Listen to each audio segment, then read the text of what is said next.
Audio Jungle.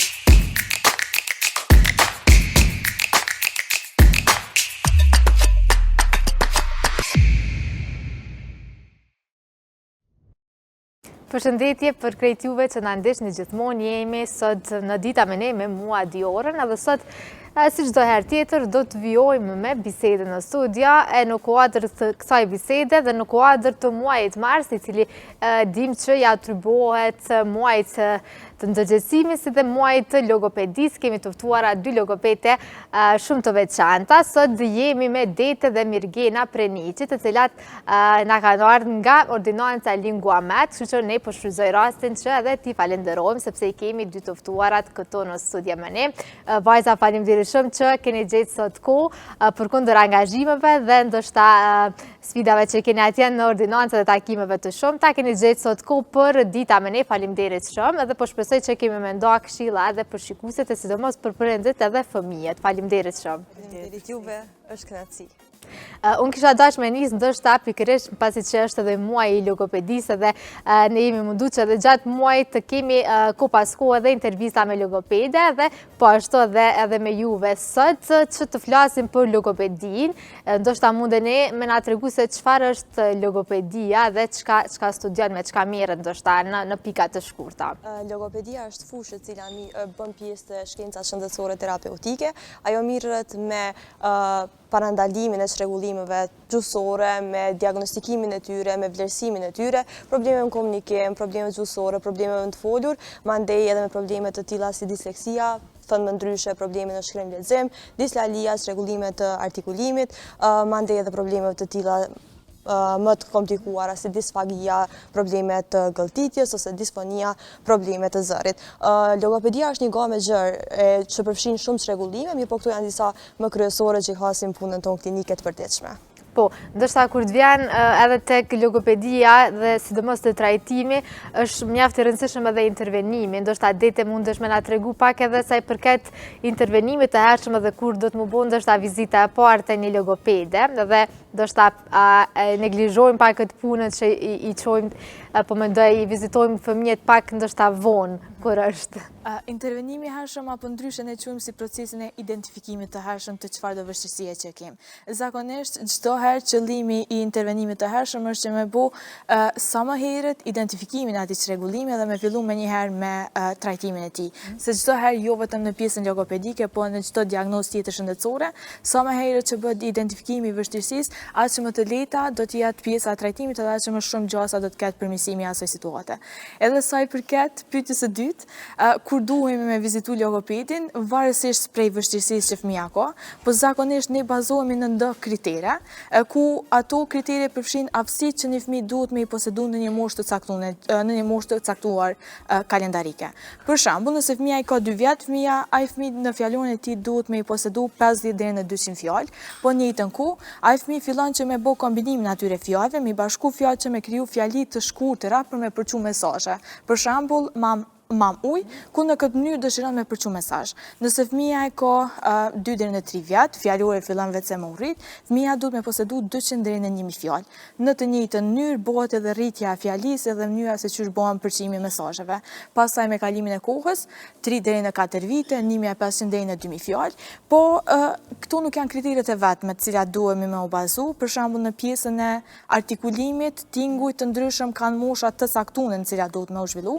Në rast se fëmija e ka tingullin R, nuk e ka të zhvilluar në moshën 7 vjeçare, tingulli i cili duhet me u zhvillu në moshën 5 vjet e gjysmë, atëherë duhet me u vizitu logopedi. Zakonisht bazohemi në kriteret të cilat i përkasin asaj moshe kalendarike, nëse përputhen bashkë me ato aftësi që fëmija i posedon. Po, zakonisht besoj që edhe prindrit janë shumë të shqetësuar kur fëmijët fillojnë vonë, po themi kushtime, sepse dim që ndoshta zhvillimi prej një fëmijë te një fëmijë dallon edhe nuk zhvillohen njëjtë çdo fëmijë. Megjithatë, cilat janë disa prej shenjave apo simptomave të cilat mund të vërejmë që ndoshta po ka problematika një fëmijë ose prindrit kur munden me vërejt më mirë. Zakonisht këto janë kryesorët. Në rast se për shembull fëmia nuk e ka, duhet të bëjmë dallimin mes moshës kalendarike që e ka fëmia dhe moshës së mënyrës që zhvillohen fëmija.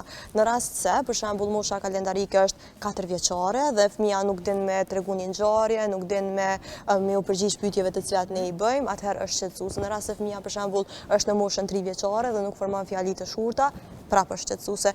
Mirë po, në rast se fëmija i ka 2 vjeç dhe nuk i ka 50 ashtu siç e cekë ditja 50 deri në 200 fjalë, ka më pak, atëherë prapë është shqetësuese. Dhe sa më herët që të intervenojmë, aq më të mëdha janë gjasat që të kemi përmirësim të ardhmen.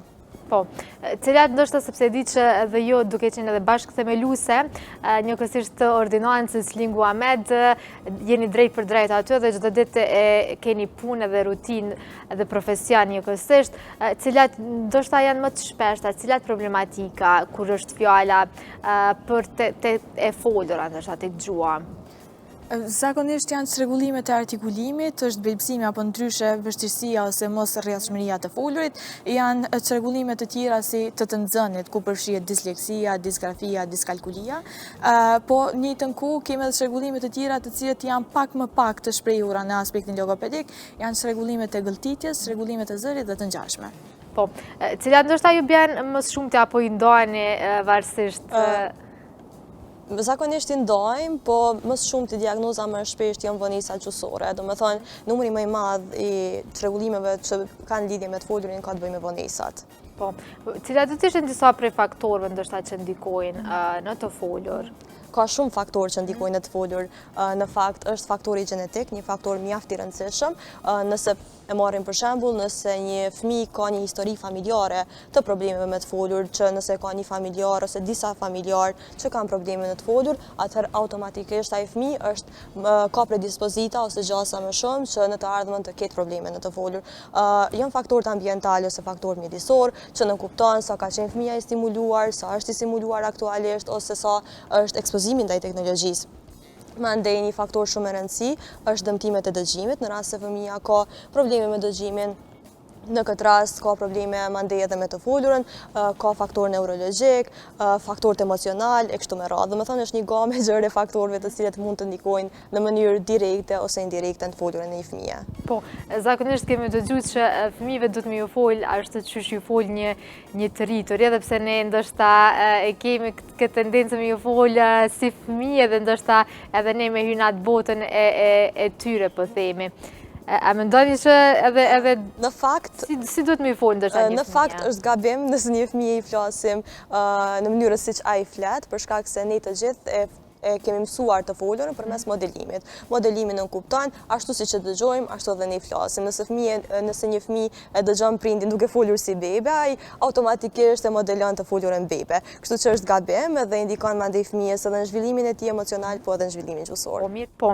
Desha më ndërlidh sepse ndoshta edhe shumë prindër kanë ndoshta janë më të preokupuar dhe kjo pjesa se kemi të dëgjuar faktikisht që shpesh e ndërlidhen edhe këtë mos foljen ose këtë vonesën në të folur, po mendoj edhe me spektrin e autizmit.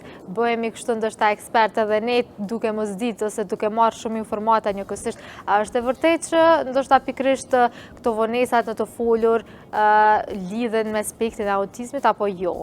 Për ta qartësu, jo secili fëmijë që nuk flet është detyrimisht autik, për shkak se e folura mundet me ardhë, mungesa e të folurës mundet me ardhë si pasojë shumë çrregullimeve të ndryshme.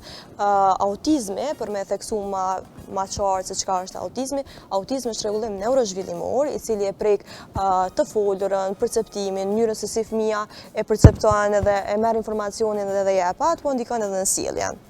Kështu që ka shenja të ndryshme të autizmit, nuk është vetëm mungesa e të folurës, nëse një fëmijë për shembull nuk e ka kontaktin me sy, nuk kthehet kur e thërret në emër, nuk gjuhën receptive që është gjuha e të kuptuarit nuk e ka ashtu siç duhet të jetë me moshën e tij. Shprehurit nuk e ka ashtu siç mosha e tij, ka probleme edhe në sjellje. Atëherë këto janë disa prej shenjave kryesore që neve na bën me mendu që ky fëmijë mundet me pas autizëm. Mirë po, për të diagnostikuar autizmin duhet të bëhen teste, duhet bëhen ekzaminime më detajishme dhe mandej mund dalim me një vlerësim të saktë nëse është autizëm apo vetëm vonesë gjysore apo çfarë do çrregullimi tjetër. Po. A kemi raste për shembull në klinika, a keni pas raste që dhe ju vetë ndoshta ti trajtoni fëmijë të tillë? Fëmijët me autizëm po, zakonisht është një numër i madh i fëmijëve që trajtohen me autizëm, po ne intervenojmë te pjesa komunikimit dhe gjuhës, po që e kemi një numër të fëmijëve që vetë trajtohen. Është një numër i madh në fakt që janë me autizëm, që janë të prekur nga çrregullimi i autizmit. Si shkon ndoshta trajtimi, sepse është me interes edhe nga shikuesi ndoshta të dinë se edhe progresin të cilit po ashtu po themi nëse fillon një seancë dihet që do të ketë ose jo progres. Si trajtohen fëmijët që janë me autizëm? Varësisht nga shkolla dhe gjendja cilën e ka fëmija, mirë po fillimisht bëhet vlerësimi. Në vlerësim marrin pjesë prindja dhe fëmija. Bëhet vlerësimi edhe mandej mas seancës së vlerësimit vendoset se sa seanca në javë duhet t'i mbajmë. Mandej e bëjmë planin e intervenimit, i cili është plani i trajtimit për fëmijën, edhe varësisht prej gjendjes, varësisht prej mënyrës se si fëmija funksionon, ashtu ja bëjmë edhe planin. Kështu se domethënë është plan i personalizuar për secilin fëmijë me radhë. Varet edhe prej rastit. Varet prej rastit, varet prej gjendjes në cilën është rasti, ka shumë faktorë prej moshës, ka shumë faktorë që na bëjnë që me personalizu planin mandej. Po megjithëse kam pasur rezultat, më të themi, edhe këta fëmijë ndoshta edhe sa i përket komunikimit. Ka rezultate, zakonisht, po nuk është që pritën rezultate të menjëhershme, zakonisht trajtimi i fëmijëve me autizëm, po në përgjithësi çrregullimeve të të folurit, e do një kohë të saktuar, do një kohë më të gjatë, seanca më të shpeshta e kështu me radhë. Mirë po varësisht edhe nga zhvillimi i fëmijës, aq edhe i presim rezultate. Domethënë, po ka raste kur ka rezultate. Po, ndoshta edhe një ambient ku mundet me dallu qoftë edhe mësimdhënësit dhe shokët apo shoqet e klasës është pikërisht edhe ambientet shkollore kur mundemi me vrejtë se një fëmijë ndoshta apo ka probleme në të folur. Cilat janë ndoshta në moshën shkollore disa prej problemeve që shfaqen pak më shumë që edhe ju i keni rastis ndoshta më shumë që vinë? Zakonisht në moshën shkollore disa nga çrregullimet që janë më shumë të hatshme është çrregullimet e të nxënit, ku në kuadër të çrregullimeve të nxënit hyjnë vështirësitë në shkrim lexim, disleksia, diskalkulia, disgrafia. Po në të njëjtën mënyrë janë çrregullimet e artikulimit, ku është mosha adekuate ku ne mundi me vrejt nëse fëmia po bën artikulimin e drejtë të tingujve të caktuar, po kemi çrregullime tjera të nxënit, vonesa gjuhësore, vonesa të folurit, është belpsimi, edhe pak a shumë këto janë diagnozat që vrehen më shumë në kuadër të moshës shkollore. Po, ndoshta si trajtohen apo varet, që thamë edhe prej rastit edhe prej problematikës që e kanë? Zakonisht varet prej personit, varet prej vështirësisë që ka edhe varet komplet prej diagnozës edhe prej moshës karakteristikave që personi posedon. Deri në sa për shembull mundet me zgjahet, po themi një seancë, edhe pse krejt varet edhe sa punojnë edhe prindrit, edhe vetë fëmia, nuk varet krejtësisht ndoshta edhe prej juve, po shkon zinxhir, është një trekëndsh mes juve, prindit edhe fëmijët, po ndoshta përafërsisht do një rast specifik që e keni edhe jo, pse jo? Zakonisht, seanca zgjat 45 minuta, mirë po trajtimi mandej sa zgjat, siç e përmend edhe ti, varet nga një numër i madh faktorësh, është puna normal që bëhet prej logopedit, mirë po është puna bashkëpunimi me prindin, në raste sa bëhet punë në shtëpi, në raste të caktuara edhe bashkëpunimi me mësimdhënësit e kështu me radhë.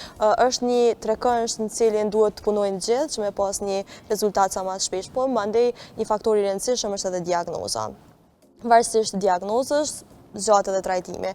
Në rast të disflalis, për shembull, që janë çrregullime të artikulimit, në këto raste kemi një trajtim pak më të shkurt për shkak se bëhet fjalë për një inteligjencë tipike dhe fëmijët më lehtë i kapin detyrat edhe mënyrën se si ne po ja modelojmë tingullin. Në këtë mënyrë e kanë më lehtë edhe bëhet më i shkurt trajtimi. Në raste të tjera, zakonisht është më i gjatë. Po, kur janë ndoshta ato rastet pak po themi më të rënda në thojza, kur e shihni edhe jo që patjetër duhet të ndërhyjmë?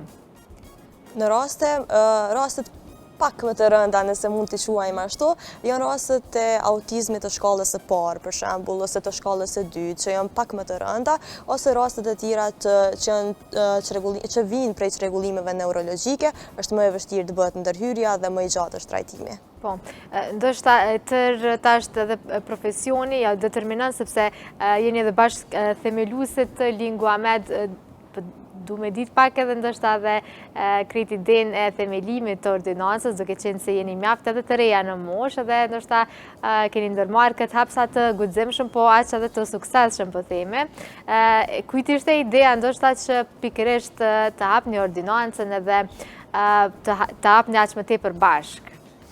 Në fakt, përveç që na bashkon profesioni, na bashkon edhe ne me Mirienën jemi unë edhe gjaku, arsyeja hapjes Lingua Medit ka qenë numri i madh i fëmijëve të cilët kanë nevojë për mbështetje profesionale, si në shërbimet logopedike, gjithashtu edhe në shërbimet psikologjike, sepse ne si ordinancë ofrojmë të dyja shërbimet. Andaj, të them të drejtën, kemi qenë të gatshme për me ofru ato shërbime, edhe për me ofru komunitetit një mbështetje sa më profesionale, edhe kjo ka qenë arsyeja pse vetë se kemi themelu Lingua Medin, me shpresën dhe me punën që jemi duke e bërë, kemi vazhdu edhe me zgjeru numrin e shërbimeve të cilat i ofrojmë, shërbime të cilat do të jenë të lidhura me sa më tepër me zhvillimin e fëmijëve dhe në aspektin që me ndihmu sa më shumë që me arrit me pas një mbështetje të plot fëmijët e komunitetit tonë. Edhe një arsye shtesë ka qenë që me ofru shërbimet sa më afër qytetarëve, për shkak se në vendin ku ne jemi, në Obilisht, nuk ka ofrues të tjerë të shërbimeve logopedike ose psikologjike, ka qenë një mungesë e madhe e logopedëve, për shkak se nevoja për logoped në komunën tonë është kogja e madhe, edhe për psikolog po ashtu, edhe mandej ka qenë që më ofru sa më afër qytetarëve dhe me ofru shërbime për cilat ata kanë nevojë. Po, një iniciativë mjaft e mirë, duke qenë se shumica ndoshta është dashur para themelimit me udhëtu për Prishtinë apo për qytetet e tjera afër, tashmë vetë se e kanë në Obilisht, që munden me ardhur jo. Sa është të vështirë ndoshta duke qenë se jeni motra. Sa është të vështirë apo e lehtë, ndoshta me punu në të njëjtën vend, sepse ju para intervistës tha që e keni, sepse ma dhatë edhe atë energji që e qeni mirë bashkë. Në fakt është shumë e lehtë edhe e përgjysmon edhe lodhjen, edhe angazhimet që i kemi gjatë ditës, në fakt e bën shumë të lehtë. Kështu që është një punë... E keni një avantazh, a? Po, shumë avantazh dhe është një punë ekipore kogja e mirë. Kogja e mirë. Kështu nuk ju bjan ndoshta me ndesh në keq kuptime ose mos marrëveshje, apo ka edhe momente të tilla? Kemi diskutime zakonisht që tash nuk kemi pas. Pritet, a?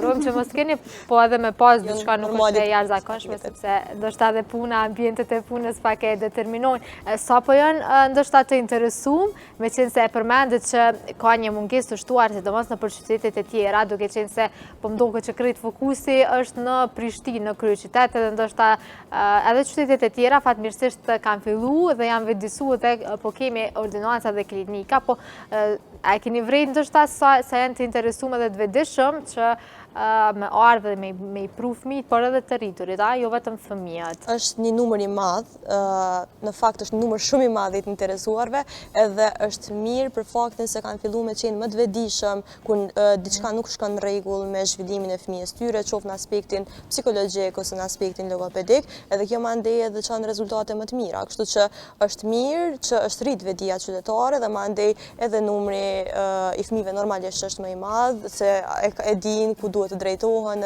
dhe ku duhet të kërkojnë ndihmë. Po, cilat ndoshta me na kallëzu pak edhe pse jeni motra, si e kaloni një ditë zakonshme, qysh është kjo rutina juaj për në ordinancë çdo ditë dhe cilat janë disa prej sfidave, sepse e dim që ndoshta edhe me qenë themeluese të një ordinance nuk është diçka e lehtë, që vyn goxha përgjegjësi edhe menaxhem ndoshta i duhur, kështu që sa e keni arritur ndoshta dhe cilat kanë qenë sfidat e fillimit. Zakonisht aktivitetet tërditore mundemi thonë që lidhen me ordinancën dhe me angazhimet në ordinancë. Që mundemi me u gjetë në ordinancë, Tër ditën jemi aty, mundemi na gjetë. Zakonisht dita jonë është e përmbajtje me takime, me seanca logopedike, psikologjike dhe me shërbimet e tjera. Jemi tër ditën aty duke mbajtur seanca, ndoshta një ana pi sfidave që zakonisht është zhurma që e bojmë pi klasës klasë. Zakonisht jemi ty thonë, ma ka dalë se nuk po ndihem në seancën tjetër, po sfidat e tjera zakonisht deri tash janë të shku shumë mirë dhe me thënë drejtën jemi shumë të kënaqur se bashkëpunimi që ki jo vetëm me bashkëpunëtor, por bashkëpunimi i mirëfill kur ki edhe me prindërit, me mësimdhënësit që janë deri një sukses, cilin fal Zotit po e shohim edhe tash. Po, ndërsa pikërisht do të ndalim edhe tek prindërit, sepse janë ata që edhe luajnë atë rolin pak më të rëndësishëm, sepse janë ata ura lidhëse, po themi, mes juve dhe fëmijëve. Sa është e vështirë puna me fëmijët edhe sa është e vështirë ndoshta edhe me prindërit. Është punë e Si janë pak kërkues prindërit. Është punë e dyfisht. Njerë do bësh punë me fëmijën, pastaj edhe me prindin duhet sqarosh gjithçka që ke bërë në seancë, mirë po është qef i madh dhe është një satisfaksion shpirtëror kur e shet që edhe prindi është i kënaqur prej punës që ti po e bën me fëmijën, sepse në rastet kur vren rezultatet, atëherë mendoj që çaja është dita për cilën ne punojmë me mujtë tonë, ndoshta ka raste ndoshta edhe me vite kur fillojmë me vrejt rezultatet edhe frytet e punës tonë, që atëherë jemi të kënaqur edhe ne edhe prind. Po, atë patjetër është edhe një motiv shtesë. Patjetër, është motivi më i madh. Megjithëse puna me fëmijë nga larg mundet me na dogë goxha e lehta, po nga afër kur e shohim është një punë mjaft sprovuese që kërkon edhe shumë durim. Sa ndoshta keni qenë të duruara dhe sa jeni tash ndoshta me fëmijët, sepse dim që edhe durimi do në kohë, sepse ata janë një moshë më delikate dhe duhet ndoshta të jemi pak më të duruara, po themi kushtimisht edhe ne. Sa ju pëlqen puna me fëmijë, sepse po i shoh që zakonisht njerëz kur folin me pacient për profesionin dhe e dojnë, ndoshta e gjejnë edhe atë prejen edhe te profesioni dhe pasioni që e kanë. Në fakt, me punu me fëmijë të moshave pak më të reja është goxha sfiduese. Por në rastin kur ti e dën punën edhe punon me pasion edhe me thënë të drejtën e pas shumë seancave të ditës, prapë gjen forcën se bazohesh në ato në suksesin dhe arritjet që fëmia mundet me arrit me ndihmën tonë.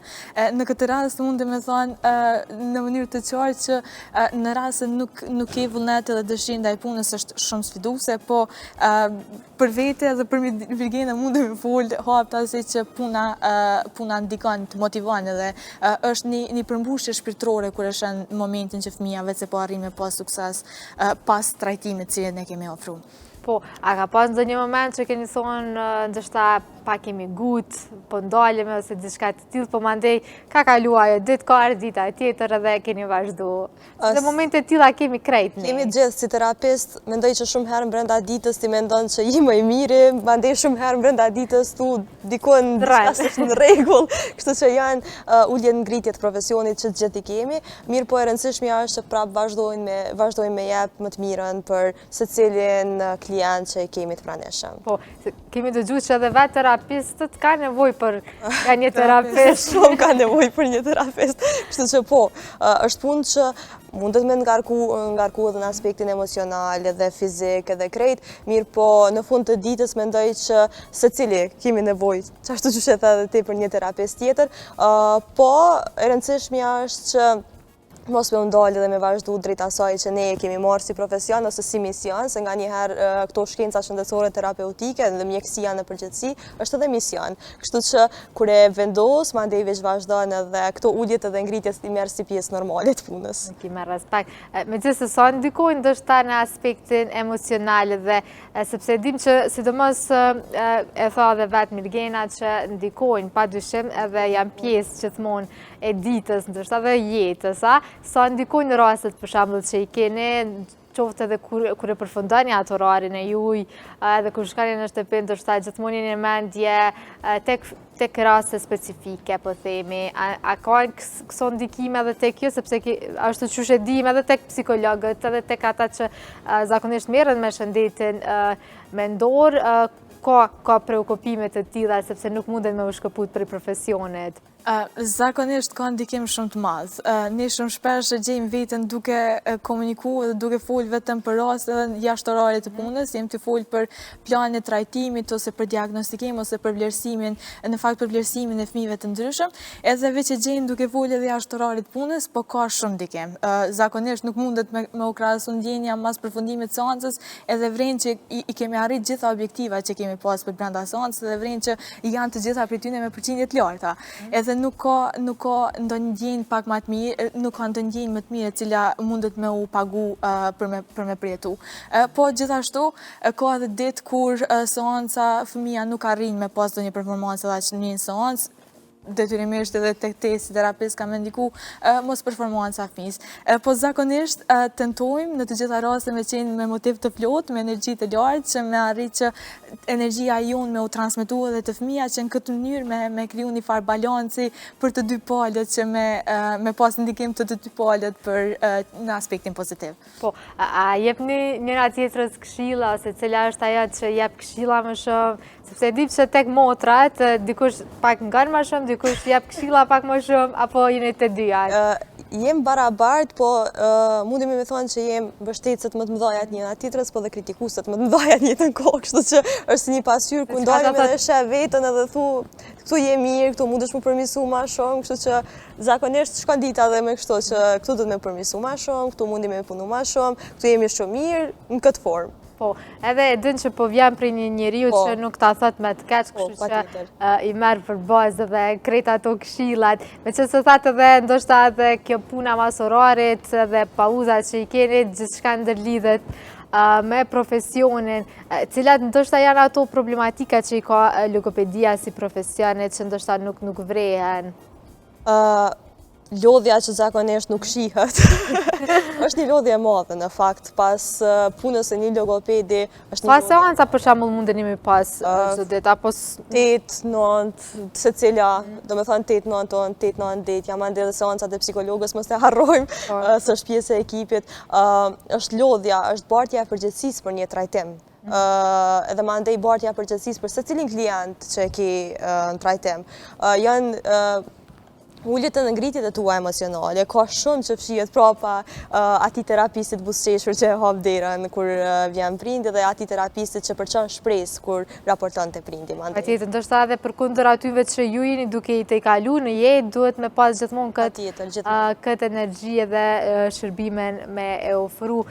Cilat janë ndoshta ato prej, se po kthehemi pak edhe tek trajtimi, cilat do të ishin disa prej metodave që ndoshta munden edhe prindrit me i praktiku, pse jo, sepse tham që ndoshta një seancë nuk është gjithçka dhe nuk mundemi me prit ndoshta vetëm prej asaj seance, pa marrë pak edhe atë rolin edhe të prindrit edhe të fëmijët këtë rast edhe ndoshta edhe ndihmesën e tyre, po themi. Në ditët e sotme, ajo çfarë problematika më e madhe që kemi dhe ajo që me cilën prindrit do na ndihmonin edhe neve, po edhe fëmijëve, është largimi ndaj ekspozimit ndaj teknologjisë. Është një sfidë e madhe teknologjia sot dhe ndikimi që po ka teknologjia në zhvillimin e trurit të fëmijëve, mandej edhe në zhvillimin gjysor, social e kështu me radhë. Përveç largimit të teknologjisë, largimit nga ekraneve, është mandej stimulimi i fëmijëve, koha kualitative që bëjmë me fëmijë, sepse ka nga një herë që një prind mund të rrijë gjithë ditën me fëmijën, mirë po nuk ka kohë kualitative, nuk ndalet me bisedu me fëmijën, mundem me bë aktivitete të ndryshme brenda shtëpisë, leximi i prallave, biseda të ndryshme me fëmijën, aktivitete kreative të cilat mund t'i bëjmë, ka mënyra të ndryshme. Mirë po duhet më shumë përkushtim dhe më shumë kohë me fëmijët. Dete, a keni ndonjë një mesazh, sepse po arrim edhe drejt minutave të fundit, do se mu nuk më do keq si intervist, mu do kësi një bashkëbisedim, Mesazhi për fund është që të gjithë ata prindër të cilët ndihen të shqetësuar për fëmijët e tyre, nëse mendojnë që diçka nuk është në rregull lidhur me zhvillimin e tyre, të kontaktojnë një profesionist, qoftë profesionist i shëndetit mendor apo qoftë logoped. Do të ishte më mirë sepse siç e përmenda edhe më herët, intervenimi i hershëm ndikon shumë si në pjesën e trajtimit, po edhe në pjesën e identifikimit të çfarëdo vështirësie që fëmiu apo i rrituri e ka. Po, Mirgena, e ki diçka me shtu përkut? Vetëm ju kisha thonë prindve që besoni asaj ndjenjës brenda juj, brenda vetës, nëse diçka të thotë që diçka s'është në rregull me fëmin tim. Nëse ka raste kur zakonisht edhe mentaliteti jonë që ka ku, edhe kë ka folë, edhe ai s'ka folë, edhe janë disa problematika që i krahasojnë, edhe mandej prindi sikur bindet që është në rregull me fëmin, po nëse ty diçka brenda vetës po thotë që diçka me fëmijën tim nuk është në rregull, atëherë shko drejtohu te një profesionist, se asnjëherë nuk mbetesh i zhgënjur. Domethënë, ai tregon nëse është në rregull ose jo, po patjetër duhet drejtohesh. Po megjithatë, ndoshta edhe sfundmi edhe janë të vetësuar, po themi, prindërit. Së fundmi ka, po prap ka hapësirë për përmirësime. Ka hapësirë për përmirësim, ka gjë shumë, edhe pse kemi avancu, po prap ka hapësirë. Vajzën për falenderoj jashtëmazë shumë që keni qenë sot pjesë edhe na keni zbukuruar dhe skenën, qoftë me qiltërsinë, Faleminderit. edhe energjinë e juaj, kështu që po ju falenderoj shumë edhe ndoshta po themi që krejt ata që ka nevojë qoftë të rritur, sepse e dim që edhe logopedia është edhe për të rritur, nuk është vetëm për fëmijë, kështu që krejt ata që ka nevojë, padyshim që i patë edhe vetë që janë vajza të mrekullueshme dhe jashtëzakonisht profesionale në punën që bëjnë, kështu që po ju falenderoj shumë që keni qenë me neve sot dhe po shpresojmë që kemi taku edhe herave të tjera, jo vetëm për hir të muajit, po themi, të logopedisë. Faleminderit juve, ishte kënaqësi.